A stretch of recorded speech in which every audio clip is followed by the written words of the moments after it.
Ladies and gentlemen, good evening to each and every one of you. The Ceylon College of Physicians is delighted to have you join us today for the ceremonial induction of the President for 2024. The evening proceedings will be commencing shortly with the ceremonial procession. I kindly request the audience to rise to receive it as the procession enters the hall.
The President for 2024, Dr. Uppal Dissanayake, will now proceed to the head table, accompanied by the President for 2023, Dr. Duminda Munidasar, and the Honorary Joint Secretaries, Dr. Chiranti Liyanage and Dr. Chanaka Aberatne.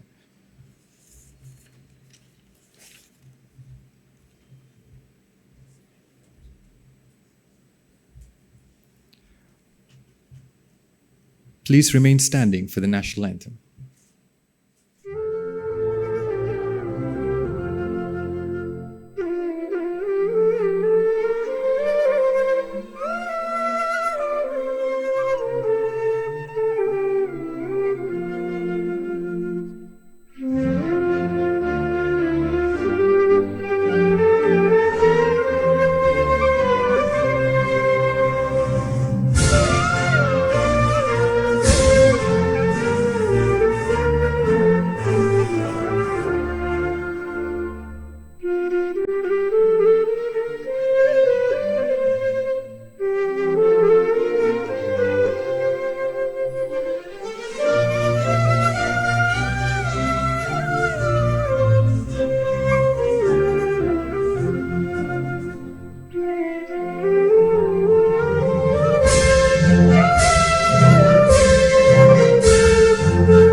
Thank you, ladies and gentlemen. You may now please take your seats.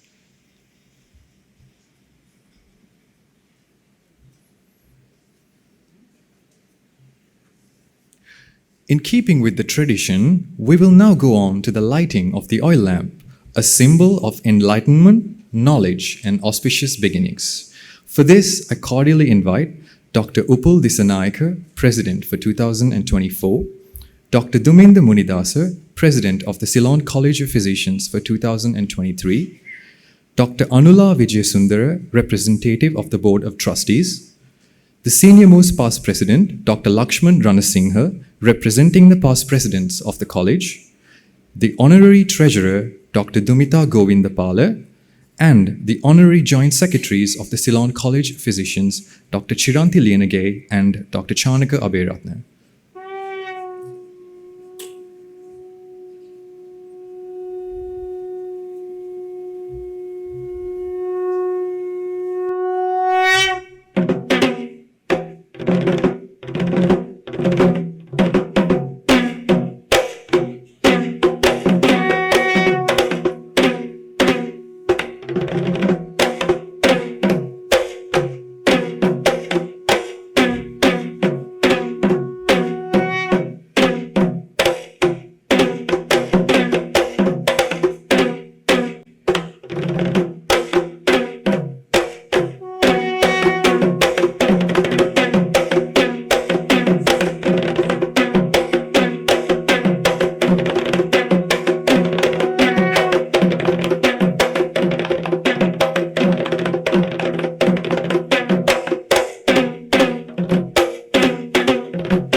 Ladies and gentlemen, Dr. Dumendra Munidasa will now welcome the gathering and deliver his address as the outgoing president of the Ceylon College of Physicians.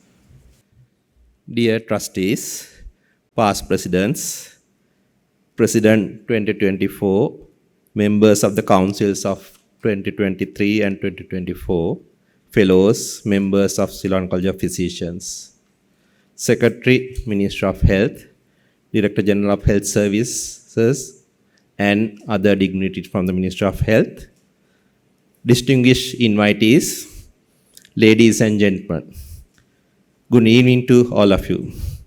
On behalf of the President, Ceylon College of Physicians for 2024, Dr. Uppal Dissanayake, and the Council, I warmly welcome you to this august assembly to witness the ceremonial induction of the President, Ceylon College of Physicians 2024. As we turn another page in the history of CCP, inducting its 48th President, please spare a few minutes for me to thank those who selflessly contributed to the journey we undertook in 2023.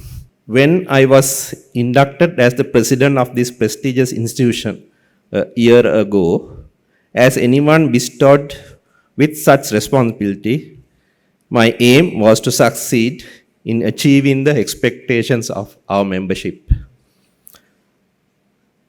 Success is what we strive throughout our lives. Life at CCP in 2023 was no different. When one hears about man's success, a phrase that taken as a slogan by the feminist movement of 1960s in USA, which supposed to originate in 1919, comes to everyone's mind. Behind every successful man, there is a woman. I can see distinguished ladies in the audience beginning saying, yes, and successful gentlemen in trying to figure out which one. Your mother, sister, or wife. Nothing else. And this was my life in 2023, ladies and gentlemen. Well, that is not the complete picture. This is the one. So they made sure that all endeavors set upon in 2023 end with success. And some attribute the origin of that previous phase to a more masculine phase, a French saying, which I will not attempt to pronounce, but it means seek the woman, found in the book The Monkians of Paris by Alexandre Dumas, published in 1854. Probably representing the male chauvinism, this was originated under the concept that a woman is what causes any crime that committed. Hence, anyone think that all was not good in 2023, you now know whom to seek. Humor part, I have no words to thank Chaturika, Chamila and Dumita for making it successful and a memorable year for all of us. And personally, of course, I have to thank Iresha for being there throughout the year. It's not only them. We had the best support from all members of the Council 2023. Much appreciated, and then much appreciated advice and support from the past presidents, and especially the trustees. Many more members supported as organizers and resource persons in all endeavors we undertook. The picture journey I am going to take you through for next few minutes is to pay tribute to all those who contributed without any reservations. Numbers are too numerous to mention individually, and I hope I have covered everyone in these slides because you really deserved it, making my life much easier one in last year. We had a magnificent annual academic session, the flagship event of Ceylon College of Physicians as always, which a huge number of members contributing, and there may be some more in this, more than I have put in this. Then we had regional activities going to Ragama, Anuradhapura, Ratnapura and Batiklo, meeting up our members as well as trainees and the medical officers in those areas to have CME programs, get to know them and to deliver some the know-how. We had 12 specialty updates in 2023, and it is very rewarding to have them in collaboration with our sister colleges. Their collaboration with us really make the Ceylon College of Physicians the Mahagedara of all physicians of the country. I thank all the presidents of 2023, all these associations and colleges for being with us, and we extended that goodwill and fellowship into the annual sessions where we had all the teaching sessions from all these specialties. Young Physician Forum for upcoming registrars, a much sorted out lecture series. We had 29 registrars presenting during the year 2023. We took it to the peripheries as well, where we went for our regional meetings. 12 college lectures update us with new knowledge, as well as there were very thought-provoking presentations from some of our young physicians and specialists. Peer learning, peripheral 4, where the physicians and the specialty consultants or acting consultants who working in the peripheries talk to us about how they went through making a diagnosis and management under difficult circumstances, as you know how it's in the country. And I'm very happy to hear that they will be actually doing it from Colombo in this year. Evening of Difference, where we had beyond medicine lectures and a book club where we got either our members or other scholars from other specialties talking to us, taking away our stresses and making us to think about something more other than medicine, as well as an evening of getting together, having fellowships, and we went to Gaul, Kandy, Colombo, Anuradhapura, Ratnapura and Batiklo with this, making the fellowship a much needed one for our community. The monthly CME quiz from the what we have lectures in the month, there was a quiz run and we award certificates to the winners. We revived the Founders Day memorials this time with an academic tribute to the founders, where we launched 2 special segments of improving soft skills in all physicians, trainees, medical officers, and in Colombo, we extended to nurses as well, where we had communication skills workshops and interactive workshop on medical leadership, thinking about under those circumstances where there's a lot of tension among people with lack of resources, having much things to face about how to set about improve the leadership of our members, trainees, and our provision. It was run by a group of physicians led by Professor P.L. Aryananda, and we accumulated that with a book published, and it's available on the web for anybody to browse through, where we discuss some cases and scenarios and how to get about at those situations. Communication skills, again, something which need to improve, was addressed in these foundation sessions as well as every regional meeting. We had a second international conference this year, the Infectious Disease Conference organized by the Infectious Disease Forum of CCP, and it was a huge success. In addition, timely basis, we had other educational programs, including to the judges, where the Judges Institute of Sri Lanka invited us to talk to them about how they can have a health and well-being. We conducted many examination courses, preparatory courses for the examinations, where again a large number of our members contributed time. I know it's how difficult it to make some of these questions and run this, but they contributed without any reservation. We had the MRC PSS exam twice in the year. And of course, we are not only in academic sessions, we have a good team cricket, men's and women, and netball. And they won all the matches they played during the year, that is against the surgeons, anesthetists, College of Community Physicians, pediatricians, and against the College of Sexual Health and HIV.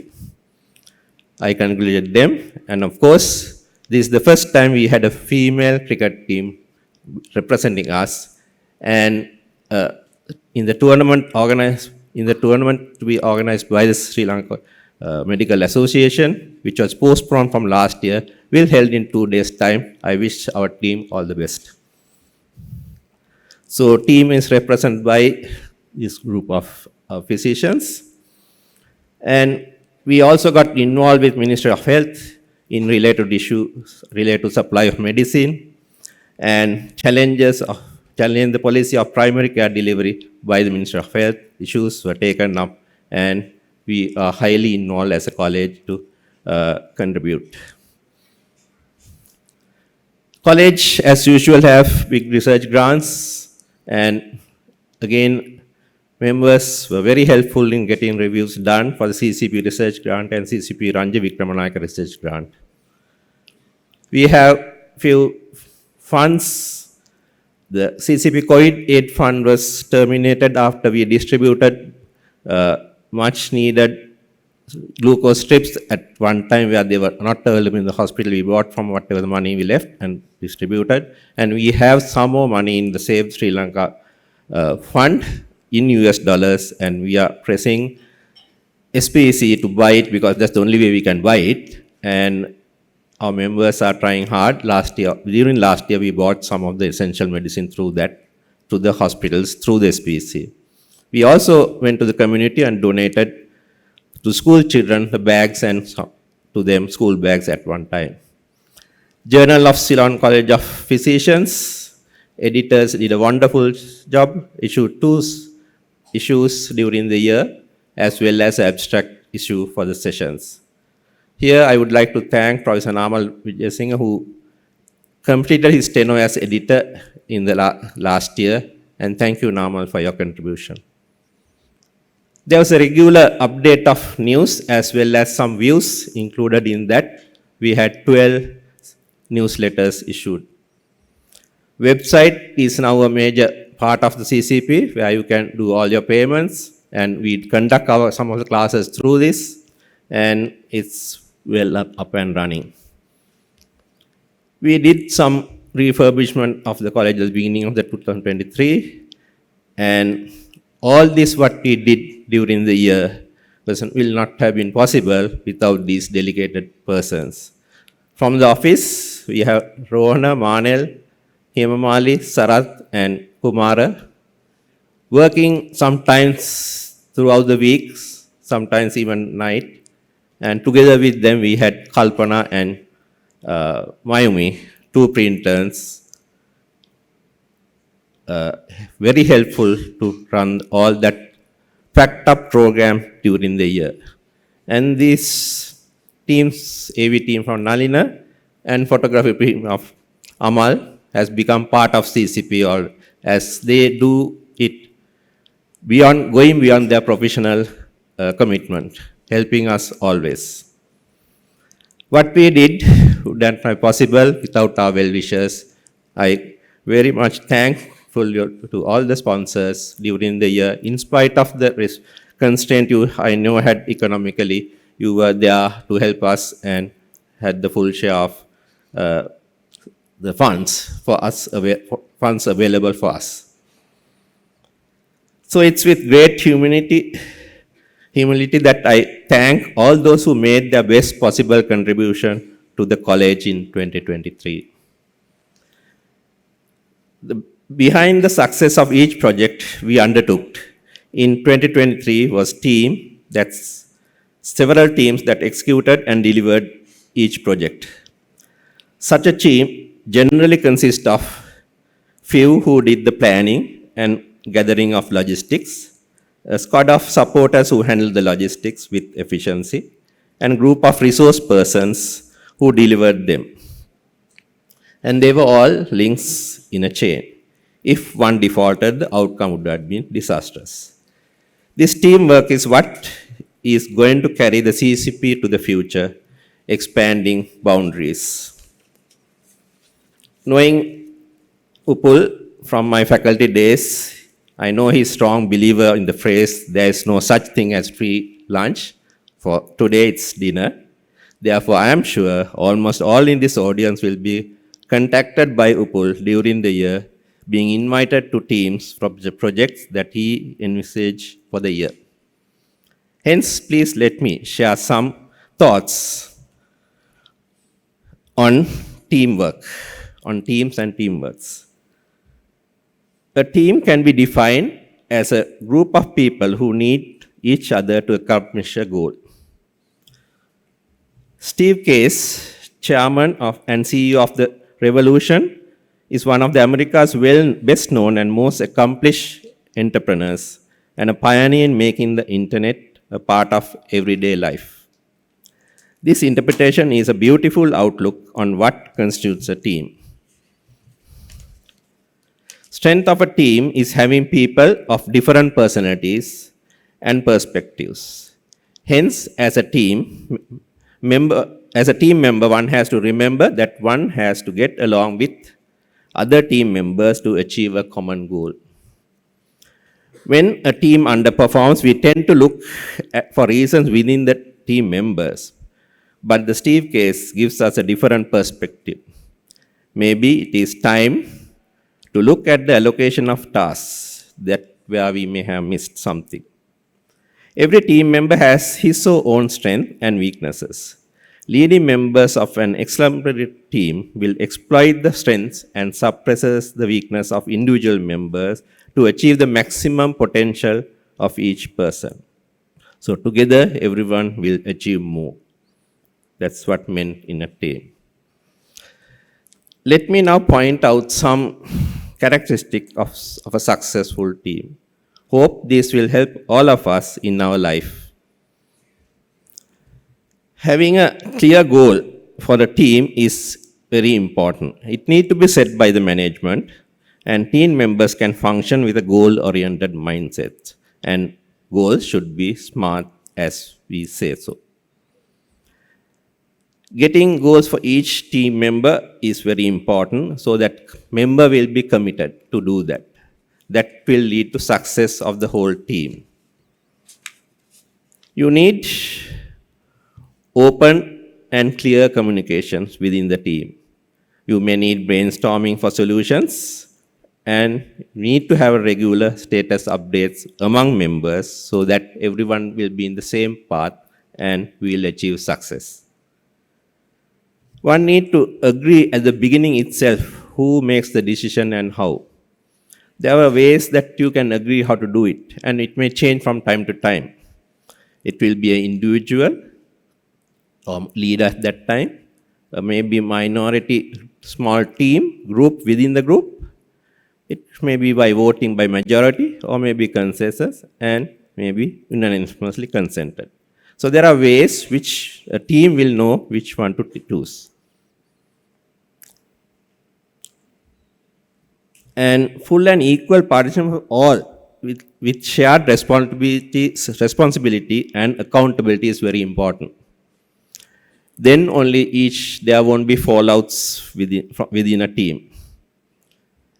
It's very important to encourage diversity of thinking, experience, ideas, and methods of problem solving, which will and is open to learning each one, which will make into encourage the creativity and innovation. You might be able to do things which some things which have not happened before if you allow this. Conflict management is very important, something which we recently heard from Professor Williams. There are ways that you can face a conflict, but it's very important to communicate differences objectively and empathetically without bursting out. And if you are the one who had the responsibility to resolve the conflict, you should not do that by confronting, avoiding, or ignoring. You need to sort it out by sitting down and talking. Positive atmosphere where freedom is given for people to take some risks, very important, without a fear. That will take any organization, anything like CCP, further. So need to have positive thinking and give the freedom to do so to each member. If you have cooperative relationship to achieve outcomes that are not possible if you try to achieve it alone. So if the team, different people will have different fears, different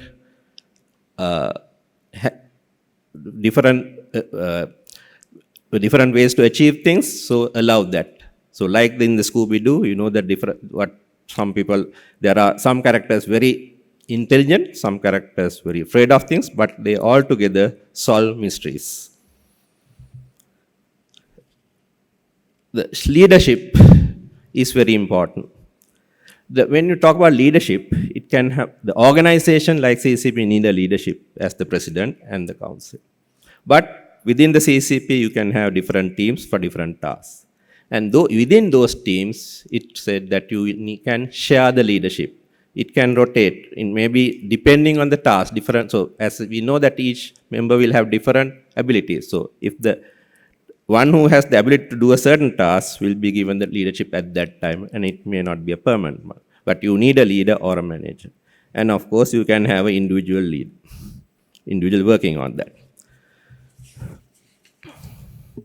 The overall leader of an organization should play a managerial role for a team rather than be a leader. As a supervisor or manager, he needs to contribute by cultivating strong teams, by choosing correct members, and encourage teamwork. If you encourage from top, things will happen without much stress on you. So in summary, these are the 10 points for a successful team. I hope that helps us to work on certain things. And it's not only an organization, it I would like to change the focus from college work to our careers. Being physicians caring for those with sickness, I would suggest that the understanding teamwork concept will have a positive effect on delivery of care to the sick. Team care is an important aspect of our attempt to deliver holistic care to our patients. Our understanding of need for a team and its members' characteristics, as well as what we should deliver as a team manager or member, will result in a satisfactory resolution of patients' multitude of problems.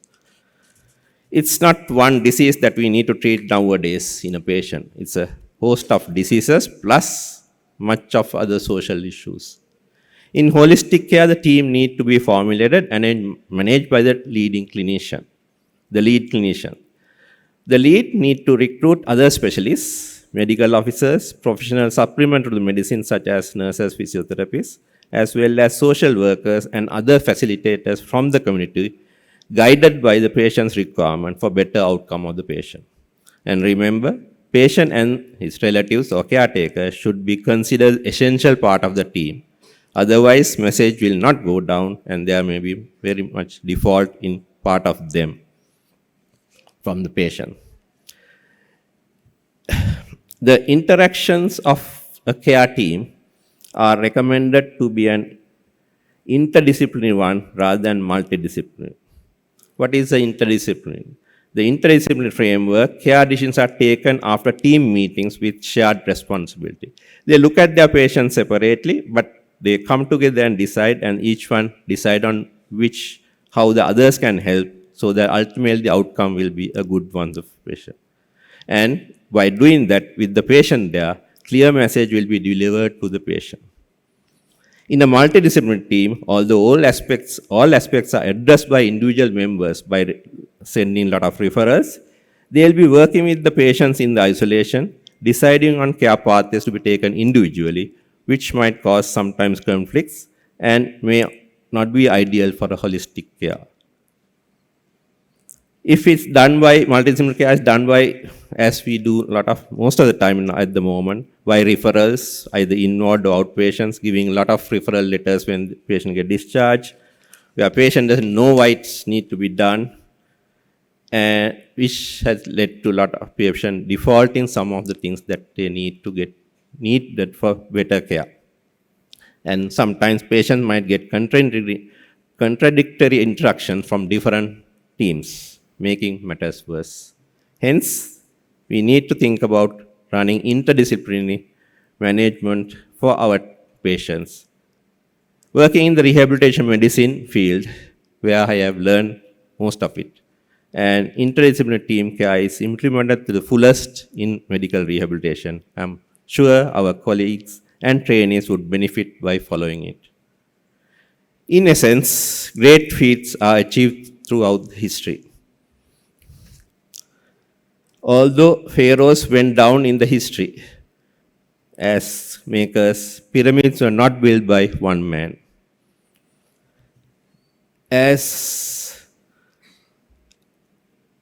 Similarly, in the books of CCP, I'll be known as the President 2023. But my vehement wish is that everyone to remember the team 2023. I stand here proudly today because of them.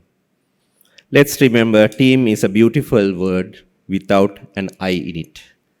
Let us take the college to a greater heights as well as provide best care to our patients through teamwork.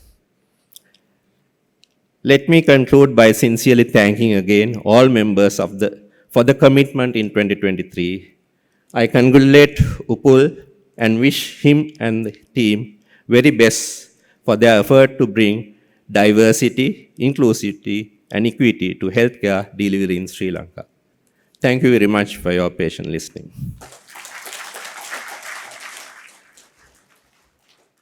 Thank you very much for your inspiring words, sir. Our heartiest congratulations to you and your council for your exceedingly successful year in 2023. So, ladies and gentlemen, we have now come to the highlight of this evening, the induction of the 48th President of the Ceylon College of Physicians. Dr. Duminda Munidasa, President of the Ceylon College of Physicians 2023, will now introduce and induct Dr. Upul Dissanayake as the President of the Ceylon College of Physicians for 2024. Over to you, sir. Dear trustees, past presidents, members of the council, fellows, members of the Ceylon College of Physicians, distinguished invitees, ladies and gentlemen. All of you are gathered today to witness the induction of the 48th president of our esteemed organization, Ceylon College of Physicians. It is with utmost pleasure I stand here to introduce Dr. R.S.W.M.U.B. Dissanayake, a person I met nearly 40 years ago as a batchmate in the medical school. We became very good friends, especially since working together at the present-day Apeksha Hospital as during our first appointment with the Ministry of Health, and later being posted together at the National Hospital Sri Lanka as SHO's medicine. From time of at Cancer Hospital Maharagama, we studied together to achieve our dream, being physicians together. Both of us achieved, and coincidentally, both of us have achieved being the presidents close to each other. Range Bandara Singha Parattapa Vaninayaka Mudyanselage Upul Bandara Dissanayake, MBBS Colombo, MD Medicine, FCCP, FRCP Edinburgh, FRCP London, is the eldest in family of 4 boys. Born to Punchimanda Dissanayake and Priyalata Kumari Hami, both of whom are teachers by profession. At age of 10 years or 4 years, he started schooling unofficially at Madavilachya Gamini Vidyalaya, a small rural school on the outskirts of Vilpattu jungle, where his parents also worked. So he has early start in life. When family relocated to Kurunegala with his father's transfer, he started his formal education at Maliyadeva College. Having passed the advanced level examination in 1983 as the only candidate in biology stream that year to achieve A grades in all 4 subjects, Upul then decided to enroll at Faculty of Medicine, Colombo, contrary from the usual practice of students from Maliyadeva who traditionally entered Peradeniya University. A decision that gave the chance for the students of the batch of 1984-85 of the Faculty of Medicine, Colombo, many of whom I believe are in the audience today, to befriend an intelligent, charismatic, witty, and honest person. Upul graduated from the Faculty of Medicine, University of Colombo in 1992 with second-class honors, upper division, and went to complete his internship in the then General Hospital Colombo under the watchful guidance of Dr. Nanda Amarasekara and Dr. S.S. Jayaratna. Following his internship, he was posted to Cancer Hospital Maharagama, where he had the good fortune of working under Dr. R.S. Jayatilaka. All 3 of whom are here to witness their protege assuming presidency of Ceylon College of Physicians. Having passed MD Part 1 in 1996, he began his postgraduate training in National Hospital Sri Lanka and obtained MD Medicine in 2000 and was board certified as consultant physician in 2002. Following his overseas training in Frankston Hospital and Western Hospital, Melbourne, Australia. He received the fellowship of Ceylon College of Physicians in 2012 and became a fellow of the Royal College of Physicians, Edinburgh and London in 2015 and 2016 respectively. Ladies and gentlemen, be it providence or simple serendipity, it is extraordinary that Dr. Upul Dissanayake is now the consultant physician in charge of Ward 42, where he began his medical career as a youthful intern 3 decades ago. During this period of 30 years, Upul has left a legacy in every hospital he has worked as a consultant physician. From my younger year, his first posting to the National Hospital of Sri Lanka. He has worked tirelessly to develop facilities and uplift the standard of care in these hospitals. He has stepped up to lead the provision in many occasions of national need.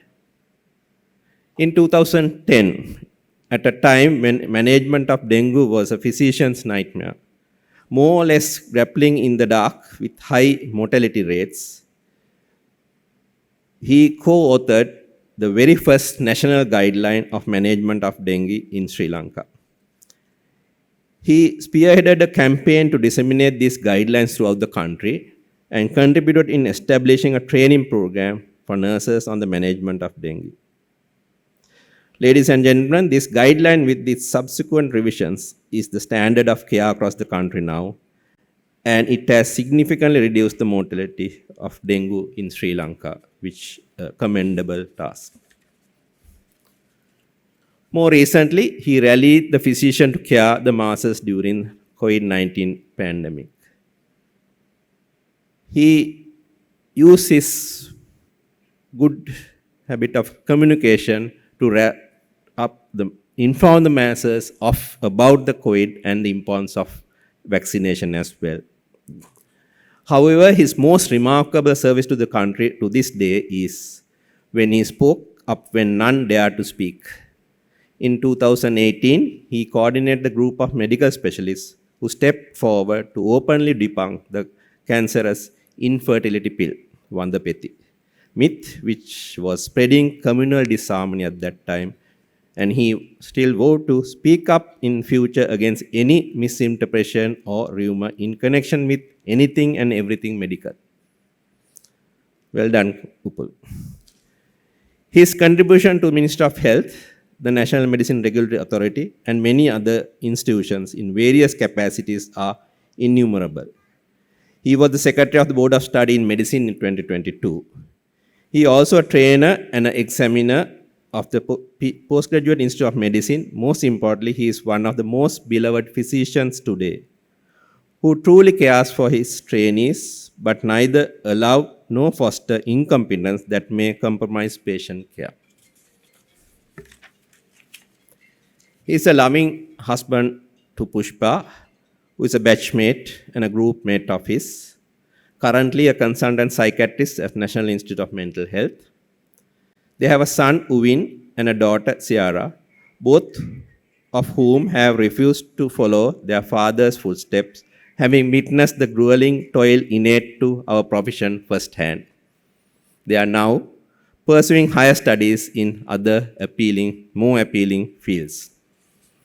Ladies and gentlemen, those of you who have had the pleasure of association with Upul long enough, maybe you don't need that long, to be honest, will agree with me that he is a man of many talents. He has an uncanny ability to convey the gravest messages with an air of dignified light-heartedness, making its listeners more receptive. I am sure this audience will have a first-hand experience of this in few minutes' time. Therefore, you often find him getting his way, and people rarely, if ever, say no to him. He will wear any crown as if he was always meant to be its successor, which is exactly what he did when he appointed the president of the Jivaka Buddhist Medical Association Hostel in 1991. Yet he is a devoted ethicist and nonconformist. He loves nature and is a great enthusiast in promoting agriculture in addition to being a clinician. So wherever he went as a physician, he has made barren lands into coconut groves. I hope everybody understands that. I have seldom seen anyone with his vicinity being spared of a quip or a nickname. So, ladies and gentlemen, as I have witnessed close to 40 years, beneath the jovial, unassuming exterior and in between the lines of his sassy remarks and puns, you will find a man of profound thoughts, a critic of everyday life, and a trailblazer of many sorts. He was first elected to the Council of CCP in 2013, held the honorary secretary post during the presidency of Dr. Kirti Gunasekara, and has served in 8 councils since then. Now, ladies and gentlemen, I would like to invite Dr. Upul Bandara Disanayaka to stand before you as the 48th President of Ceylon College of Physicians. Dear Upul, please come forward to take the oath of this prestigious office and accept the President's Medal before delivering the Presidential Address 2024. Ladies and gentlemen, we'll go ahead with the oath and sit. The members of Ceylon College of Physicians have on this day, 19th January 2024, elected you their president for the ensuing year. I hereby, their authority and their name, present you with the insignia of the office of the President of Ceylon College of Physicians. I solemnly give my faith that I will observe the statutes, bylaws, and the regulations of the Ceylon College of Physicians.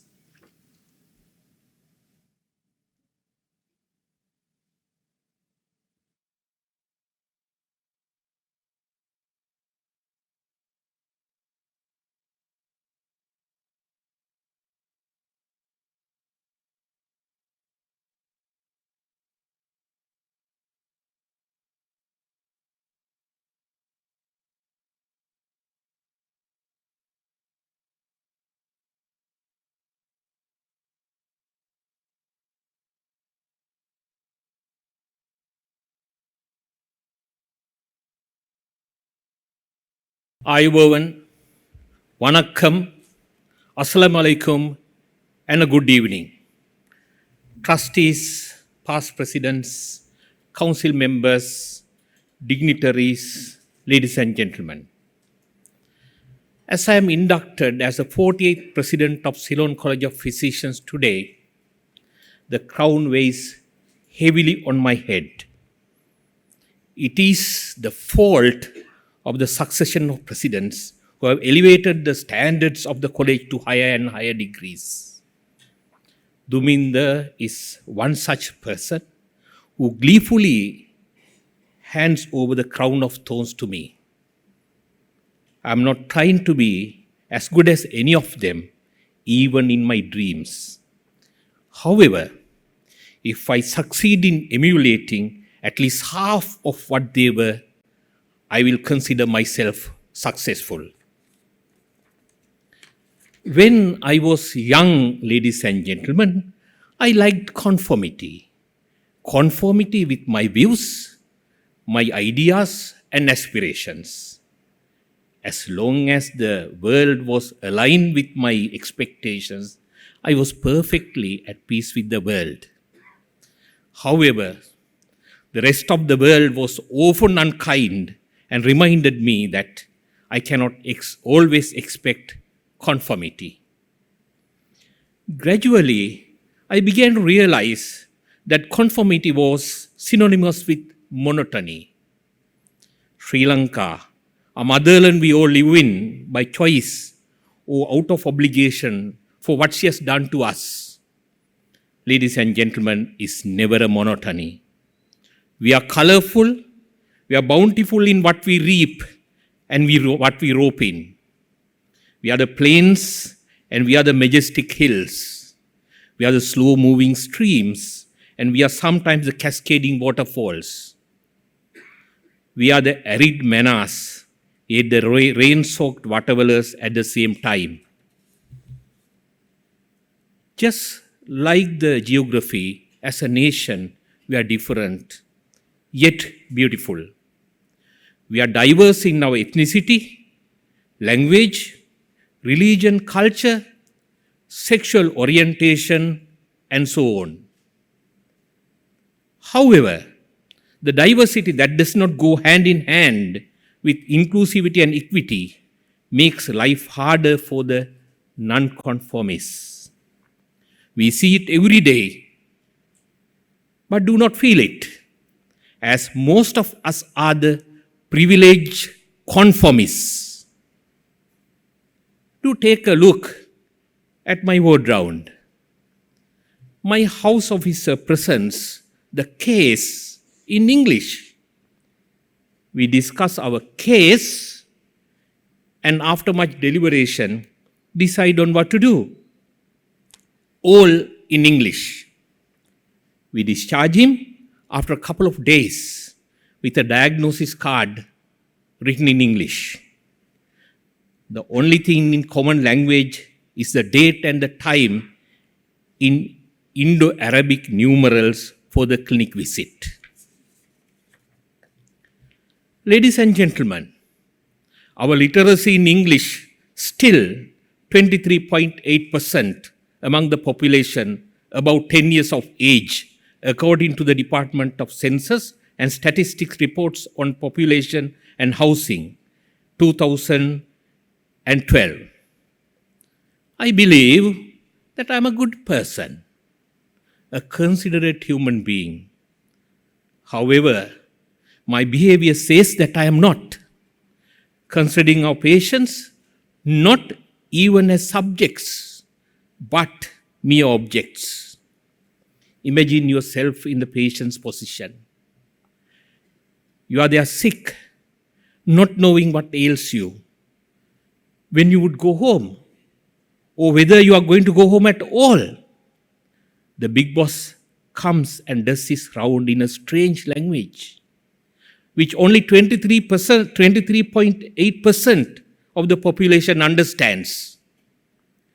You must remember that the patient population in a government hospital is not a true representation of the Sri Lankan population, and the English speakers are much less likely there. How do we include them in the equation and make our health service inclusive? I, under no circumstances, advocate abandoning English as the medium to teach medicine, or use Sinhala or Tamil in ward rounds. We need to train our doctors to be able to communicate with the rest of the world and learn in a global language. But a few words to the person in the bed, in their language, explaining what we are going to do, will do wonders. However, when my patient does not speak either English or Sinhala, but speaks only Tamil, the patient is a person at disadvantage. My splatter of Tamil will not allow me to explain coherently in their native language. The Tamil speakers of Sri Lanka are 28% of the total population. Only 6.4% Sinhala people can speak Tamil, whereas only 32.8% Tamil people can speak or understand Sinhala. The reason I do not feel ashamed is that I am not sensitized to the problem. We have not made our health service inclusive. Therefore, it is inequitable. The Ministry of Health has tried its best to address this issue by making Tamil and Sinhala language speaking mandatory for grade 1 promotion. However, what you learn is quickly forgotten when not practiced. The situation is far from satisfactory. The postgraduate students in medicine do an outstation appointment for about a month, savoring the taste of medicine in periphery. This is to sensitize them on the difficulties faced by the physician in periphery with meager facilities doing a thankless job. Sometimes the PG trainees who had gone to the medical school in Colombo, done the internship at National Hospital of Sri Lanka, and doing the registrarship there can be critical of the management done in the periphery, not knowing the ground realities. May I suggest that we should have a similar program for registrars to do an appointment in a linguistically different location for 6 months. Sinhala speakers to Jaffna and Batticaloa, and Tamil speakers to Colombo, Kandy and Galle, etc. When dropped deep at the deep end, they will inevitably learn to swim. They will be exposed not only to the language, but the culture and customs of the other ethnic groups as well. This will make them better doctors. The representatives of the college and the Board of Study in Medicine will take it up during the future revisions of the prospectus. If it is bad for the people speaking the minority languages, look at the plight of the differently abled. According to the census of 2012, we had almost 1 million persons with difficulty with seeing, 389,000 persons with difficulty in hearing, 343,000 persons with difficulty in cognition, and 180,000 persons with difficulty with communication. When a person stands before me with a physical disability, I see it, I acknowledge it, but communication difficulties are not so apparent to us. Therefore, they have no equitable accessibility to healthcare of the government or private healthcare facilities. What happens when we encounter a patient unable to communicate due to any of these difficulties? We communicate with the person who speaks on their behalf, completely overlooking the person as if that person is a mere object. This is not because we are bad people. I, for example, do it unconsciously most of the time. We need to make that extra effort. We should be perceptive enough to recognize the abilities and the disabilities of individuals in an apparently homogeneous population. The Ministry of Health and the NMRA have done a brilliant job in making it mandatory that medication labels are in all 3 languages. I propose that we go the extra mile and enact that Braille letters should be there in medication boxes and labels, as in other countries. This is a difficult start, but in the long run should be sustainable. This will reduce medication errors and make our health service more inclusive and equitable. Digressing a little from the subject, though the patients have the right to know what they take on doctor's orders, we still see unlabeled drugs being dispensed by some medical practitioners. Perhaps they may not be aware of the inherent problem there. We urge the Ministry of Health to take lead in stopping this unethical practice.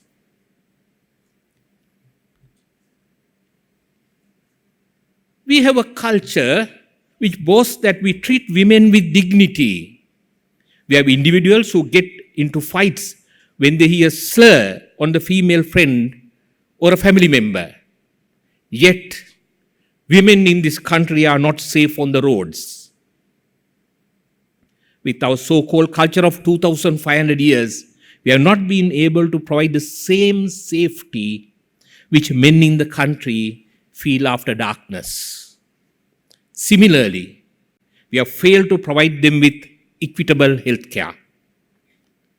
The hospitals do not provide them with adequate privacy. Most of the time, wards are open with no screens to preserve modesty. Sometimes the wards are manned by men in different categories of staff, and a person first time in a ward feels overwhelmed. There was this woman whose ECG has to be taken. The female ECG technician came with the male helper who connected the ECG leads while the woman was bare-chested. I'm sure that the very same healthcare worker would have taken offense if this happened to his wife or daughter. The female ECG technician was not sensitive enough to prevent the discomfiture. We are sensitive when it happens to us, but when the same happens to them, we shut our eyes and our minds. Ladies and gentlemen, we have 51.5% of our population as women. We have enacted the first woman prime minister of the world, yet our women do not get equitable care.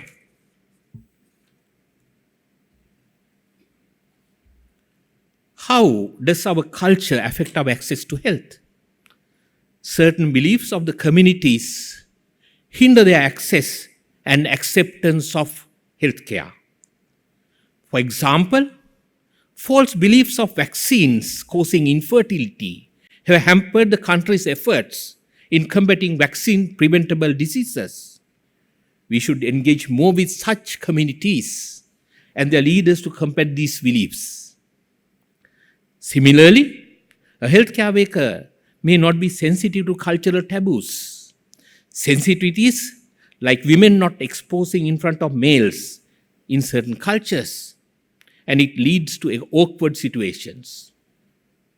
This cultural phenomenon makes them a disadvantaged group, especially when female doctors are not available in certain localities and specialties. Unless we take proactive measures to make them comfortable, they are excluded from the equitable healthcare. Cultural sensitivity, ladies and gentlemen, is a key factor in provision of healthcare in the West, where there are migrant communities. If we are to be inclusive and equitable in our healthcare, the health force in the country should be made more culturally sensitive to at least our own population. Inequity is there right in front of your own eyes, but you don't see it.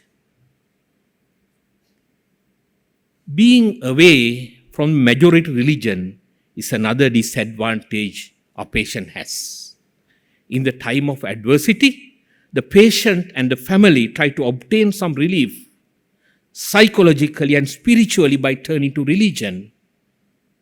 We have temples, Buddha statues, and boat trees in almost all the hospitals. In Hindu majority areas, we have kovils. In some hospitals, there are Christian churches. In a few of them, a prayer room. However, the unfortunate patient who is in the minority of such a locality is not thought of. We are not sensitive to the diversity of religion in the populace. We have another group who face difficulties with obtaining health care due to their sexuality or gender identity, the LGBTIQ community. Equal Ground in 2021, in its report on mapping LGBTIQ individuals in Sri Lanka states, only 88% of Sri Lankan population were non-LGBTIQ, in layman's parlor, straight. 8% were bisexual, 1% transgender, 0.5% were gay, 0.5% lesbian, and 2% others. We have a mammoth 12% LGBTIQ population in the country, against whom the majority discriminates. As France elects its first openly gay prime minister, a report on human rights violations faced by the LGBTIQ community in Sri Lanka from August 2021 to March 2023, issued by Bridge to Equality, states the following alarming facts. Those responsible for the analyzed human rights violations included police officer 40% 85, medical sector workers 26.81%. Ladies and gentlemen, human rights violations against the LGBTIQ community committed by medical sector workers constituted almost 27% of the total violations. Alas, the supposed protectors have turned out to be the perpetrators. We are signatory to numerous human rights conventions. The society is very conscious about human rights and are ready to fight when theirs are violated. However, the Sri Lankan polity does not recognize LGBTIQ individuals as human and consequently deny them their rights. When late Minister Mangala Samaraveera voted in favor of gay rights in United Nations in 2015, being the only South Asian country to do so, several politicians claimed that he should be arrested for violating the Penal Code of Sri Lanka. Issues relating to LGBTI communities are not freely discussed because of the so-called cultural taboos, but they openly discriminate against this community by virtue of tradition. In terms of historical, social, cultural, religious, political, and legal settings, they consider the LGBTIQ concept to be unacceptable. The hostility pervades through the society, starting from the family, through to all the institutions, political, religious, educational, and security, and so on. This is seen in the use of derogatory words to recognize LGBTIQ individuals, like Ponnaya to transgender people, Apa to lesbians, butterfly to gays. There has been times where the political leaders use these terms in rallies to improve their lot, receiving cheers from their crowds in response. However, ladies and gentlemen, homosexuality, androgyny, and all different forms of gender identities and sexual orientations have been part of human culture from ancient times. From ancient Egypt, Greece, Rome to Americas, and then Asian civilizations including Japan, India, and China. Similarly, there are insinuations about King Kumaradasa's intimate relationship with the male poet Kalidasa contained in Mahavansa and in folklore without any criticism. Sri Lanka during the pre-colonial era was a relatively sexually accepting and tolerant society. So, this is not about an LGBTI issue we have inherited from our ancestors. What we now call our tradition and cultural purity of 2,500 years was imposed by the British in the colonial era. We continue to be as puritanical as the medieval Puritans who imposed and propagated heteronormative values to the rest of the world, and the Victorian era British who imposed their values in the form of legislation on us, whilst their descendants have evolved into what we were before. Whilst DSM does not consider homosexuality as a mental illness, many Sri Lankan parents take their LGBTIQ children for psychiatric treatment. This is because they believe those children are ill, that they would destroy their family values, morals, and culture and bring disgrace to them. Not only that, LGBTIQ individuals are often forced into straight marriages despite their true sexual orientation and romantic feelings, destroying the lives of two individuals simply because heterosexuality, masculinity, and femininity are the only concepts the so-called Sri Lankan culture accepts. Even by 2013, according to a survey by Priya Thangaraja, a well-known queer feminist, there was a lack of LGBTIQ-friendly psychiatrists and psychologists in Sri Lanka. 97% of the LGBTIQ people did not have the support from a psychiatrist to come out from the violence faced. 80% were afraid of the negative reactions by the doctors, and 12% have experienced such reactions and a lack of understanding from them.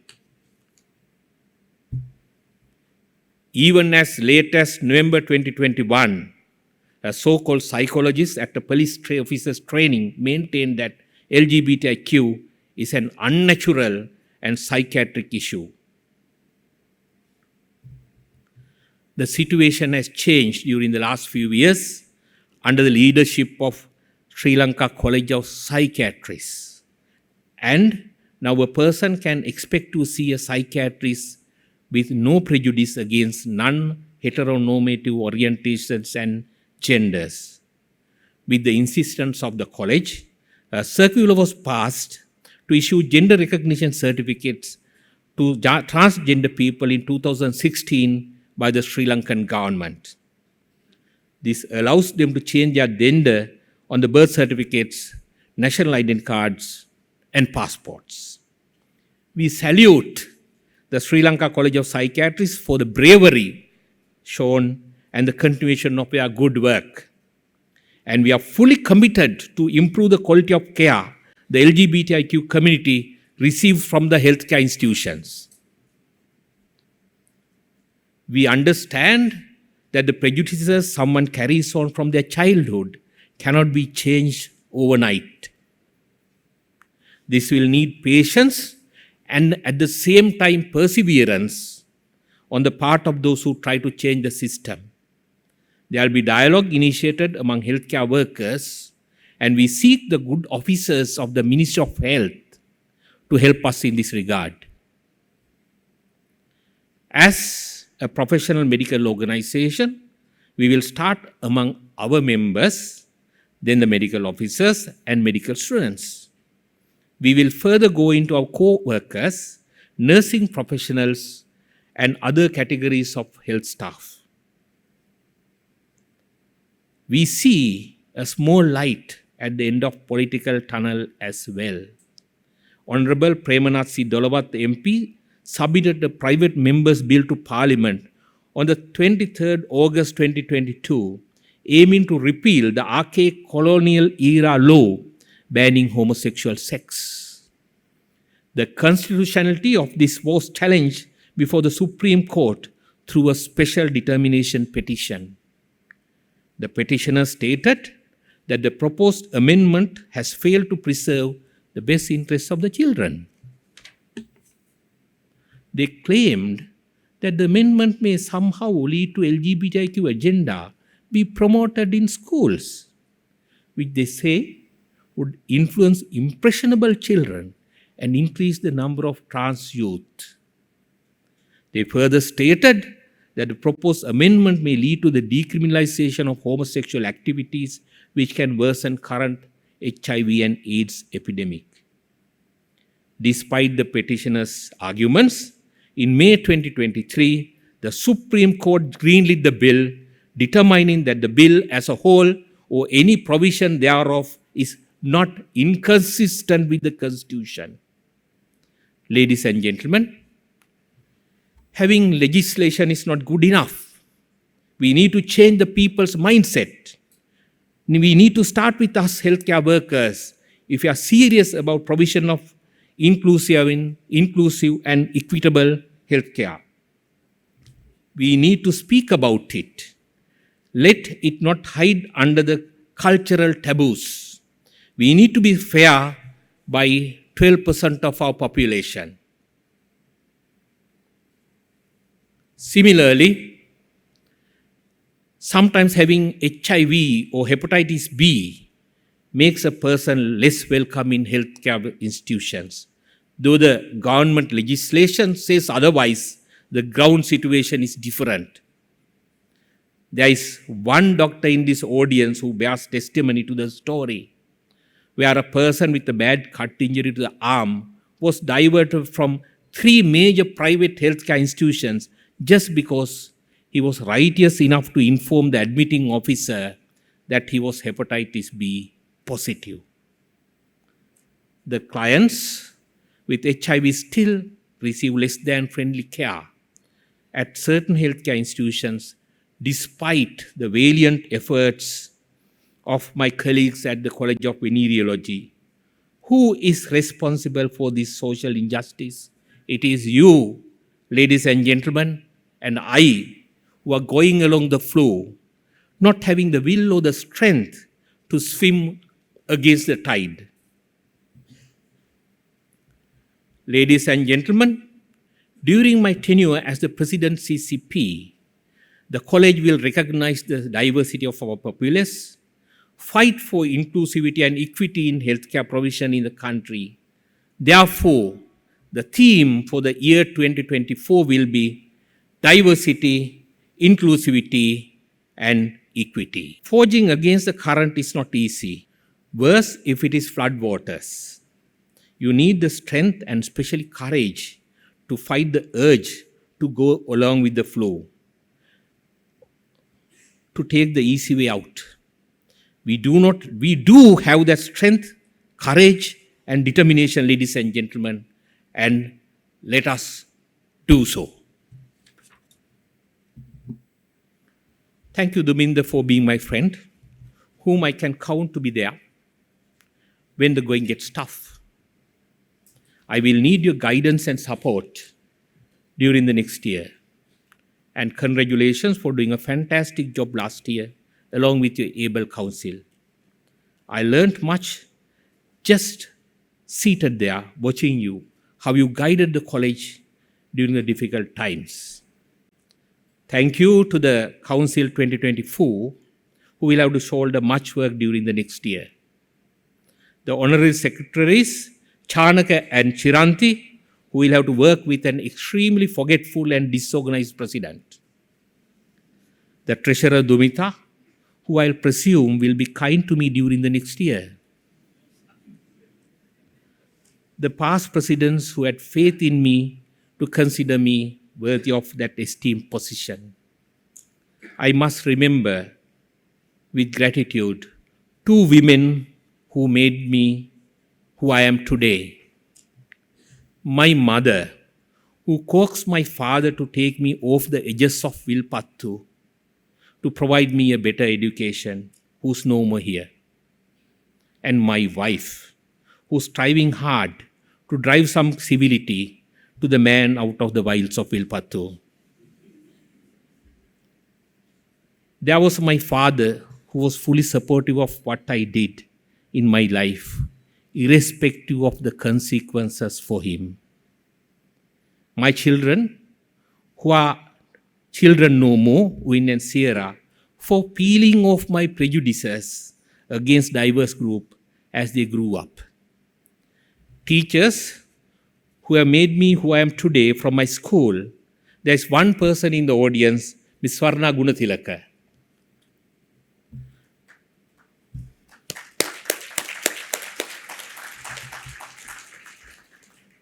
The teachers from the medical school, for example, who asked me what JVP stands for and got the shock of their lives. And the consultants I worked under during and after my internship. Teachers in my postgraduate education, thank you. Thank you, the office staff who were driven to the edges of insanity during the last few weeks, Mr. Rohana, Kumara, Himamali and Sarath, our 2 interns, Mayumi and Ravindi, and the new girl on the scene, Miss Induviri. And thank you, Miss Marnell, our trusted administrative officer who retired 2 years back, who's here on invitation as a guest, but took up many responsibilities. Our usherers today, Dr. Madhuri, Kaushika, Tharindu, Sangeet, Nuan, Tamali, Harindi, and Chaturi, a big thank you to you. And to the compeer today, Dr. Niraharan, who did a wonderful job until now. Lastly, ladies and gentlemen, a big thank you to all of you who could have spent this evening elsewhere, at home with your family, or at work tending to your patients, or simply doing nothing. I appreciate your gesture of goodwill of being here. Thank you and good night. Thank you very much, sir. Our heartiest congratulations to you. With great anticipation, we look forward to an eventful year, and we wish you and your able council all the very best for your tenure. Ladies and gentlemen, in recognition of his outstanding leadership, dedication, and exemplary service, we have the pleasure of awarding the Past President's Medal to Dr. Duminda Munidasar. This will now be awarded to him by Dr. Upul Disanaikar.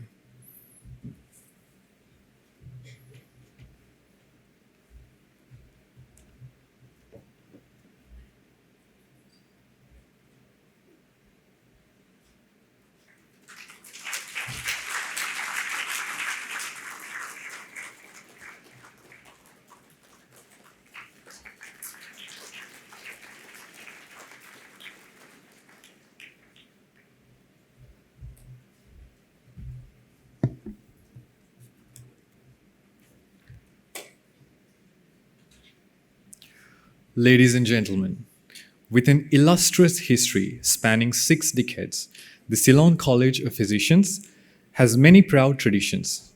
One such is the felicitation of past presidents who have contributed immensely to the upliftment of the college and professional development of all its members.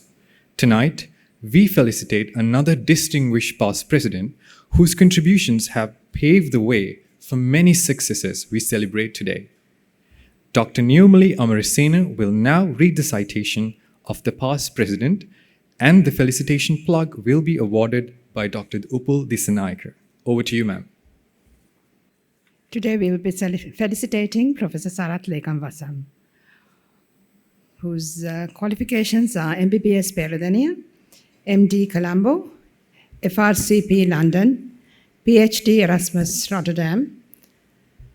He's a fellow of the Ceylon College of Physicians and an honorary fellow of the College of Physicians of South Africa, Royal Australasian College of Physicians, Royal College of Physicians and Surgeons of Pakistan, and the Sri Lanka College of Endocrinologists. Professor Sarath Lekamvasam obtained his MBBS from the University of Peradeniya in 1984 with second-class honours. Having completed the MD Colombo in 1989, he selected a career in general medicine. He did his postgraduate overseas training in the United Kingdom, where he successfully passed the MRCP in 1991. He began his career as a senior lecturer at the University of Ruhuna in 1989. Since 2004, he has been a professor of medicine at the same university and is currently the chair professor of the Department of Medicine, Faculty of Medicine, Gaul. His main research interests are osteoporosis, sarcopenia, fractures, population health, and diseases of the older adult. He currently holds many positions, which include being a board member of the Global Fragility Fracture Network, a member of the Scientific Advisory Committee of the International Osteoporosis Foundation.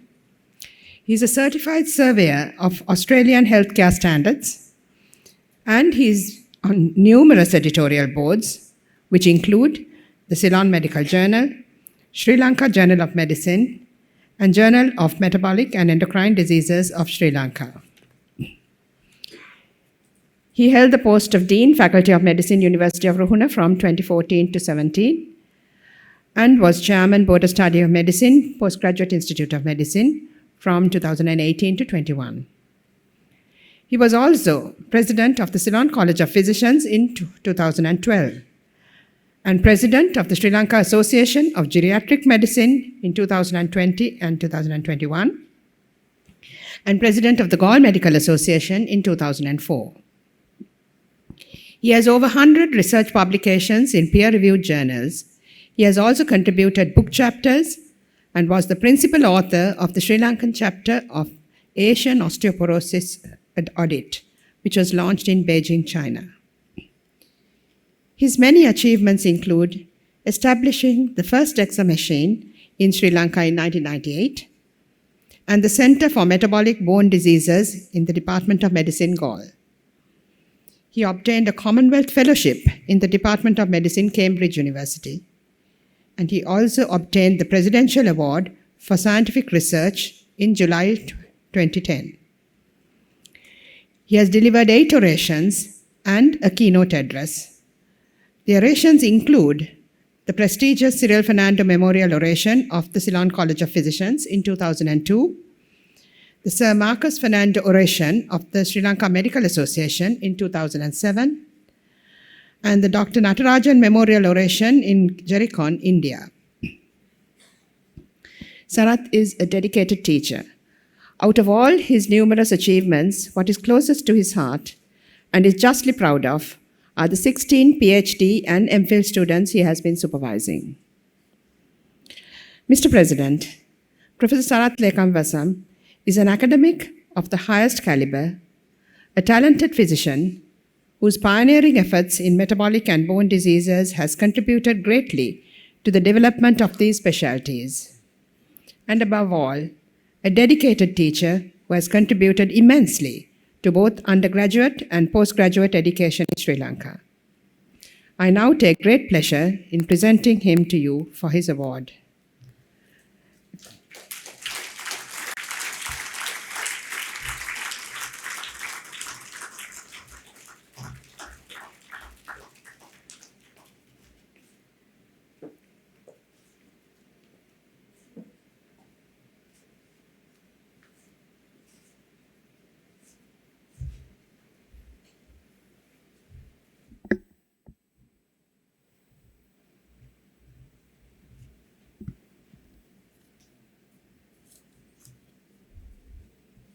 Congratulations, sir.